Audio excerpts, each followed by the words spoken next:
Vamos para mais uma aula e hoje nós vamos estar falando de depressão, o mal do milênio. E é verdade, infelizmente. Dados: a depressão irá atingir de 15 a 20% da população mundial, pelo menos uma vez na vida. A pessoa é muito triste. É um dado. Até 2020, ocupa o segundo lugar entre as causas de ônus gerados por doenças degenerativas e mortes prematuras, de acordo com a Organização Mundial da Saúde.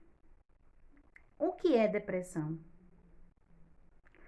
É um transtorno do humor, de acordo com o Manual do Diagnóstico Estatístico de Transtornos Mentais, caracterizado por angústia, desânimo, rebaixamento do humor triste e pela perda de interesse, prazer e energia diante da vida. A falta de informação, o desânimo, o isolamento e o desinteresse por questões importantes como família, emprego e saúde, sem uma explicação clara e objetiva, fazem com que a pessoa com depressão seja vista como preguiçosa, acomodada, com alguém cheio de frescuras ou que não tem o que fazer. Se doenças normais fossem tratadas como a depressão, eu sei que você está com infecção alimentar e tal, mas você podia fazer um esforço, né? Você só precisa esquecer disso e aí fica tudo bem. Você já tentou, sei lá, não ter gripe? Acho que não é necessário ficar tomando remédio todo dia por causa de diabetes. Você nem está tentando. Ficar deitado aí não vai te ajudar. Você precisa fazer algo. Tristeza versus depressão. Tristeza é uma reação emocional normal a inúmeras situações frustrantes que a vida nos coloca. Este período não costuma exceder de 6 a 8 semanas e quase sempre a pessoa tem consciência dos motivos que causaram o seu sofrimento. Já a depressão apresenta maior intensidade, revelando angústia, autodesvalorização e desmotivação, que podem se prolongar por meses ou anos, comprometendo a vida pessoal, social, profissional e familiar do deprimido. Carrega conteúdos inconscientes e processos psicológicos. Essa situação frequentemente requer apoio profissional especializado de médicos e psicólogos. O contexto frequente. Todo mundo reunido e a pessoa lá. Geralmente, muitas vezes a depressão vem no pós-parto, da infância, adolescência, adulto jovem, meia-idade, velhice. Então, não tem idade. Desemprego, dívidas, menopausa, solidão, estresse, perdas de entes queridos, dependência química, droga e exclusão social. Os sintomas afetivos e relacionados ao humor.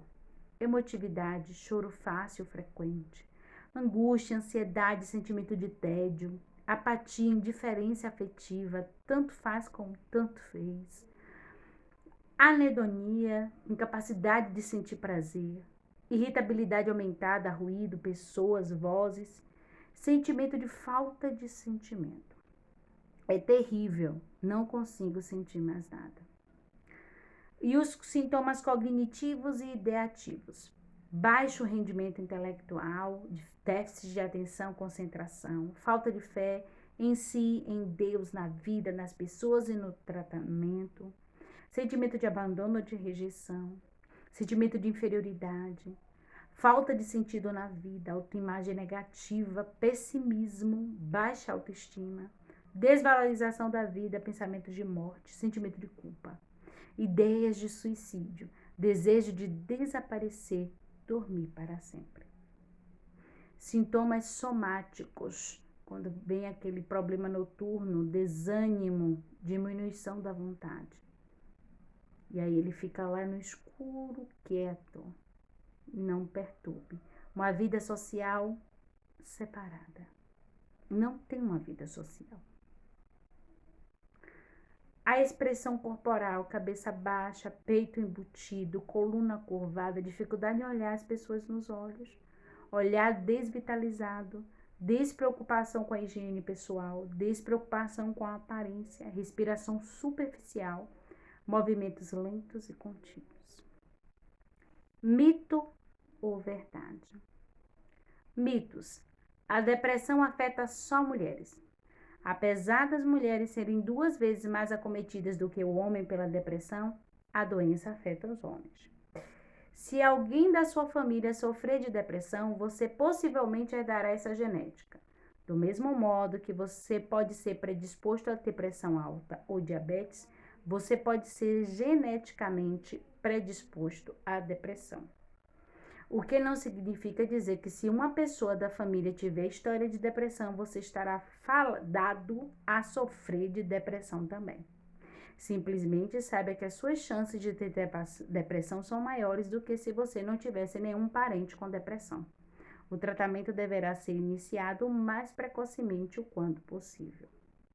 A depressão é parte normal do envelhecimento. A depressão não é parte esperada de um envelhecimento normal.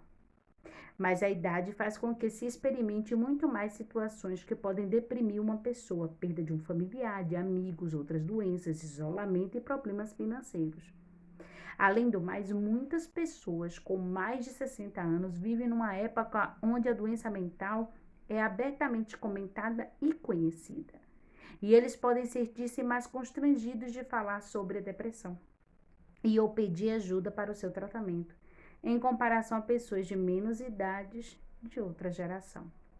Você pode mandar a depressão embora, caso contrário, é um fraco. A depressão não pode ser banida, tanto quanto um ataque cardíaco ou diabetes. A depressão é também um transtorno neuroquímico no organismo, que não pode ser superado simplesmente pelo pensamento positivo ou firme determinação. Devido ao estigma ainda grande pela doença mental, procurar ajuda para a depressão é um ato de coragem e força e não fraqueza. Tratamentos. Quando buscar ajuda? Sempre que precisar. E os recursos terapêuticos? Porque assim, o tratamento tem um CAPS, tem um psicólogo, psiquiatra, terapia que é necessário, terapeuta, ok? O psicólogo, ele vai fazer a terapia, o psiquiatra, ele passa medicações quando necessário. E os recursos terapêuticos complementares, que é a atividade física, tem gente que é a dança, a higiene, o parar para cuidar de si, fazer daquilo rotina, ter um tempo para si, um tempo de autocuidado. É muito importante. Então, até para vocês que não têm depressão, um tempo de autocuidado é muito importante. Tira um tempo para se cuidar. Tira um tempo para cuidar de você. Tira um tempo para se olhar. Porque assim, o olhar para o outro se torna bem melhor. Bons estudos e até a próxima.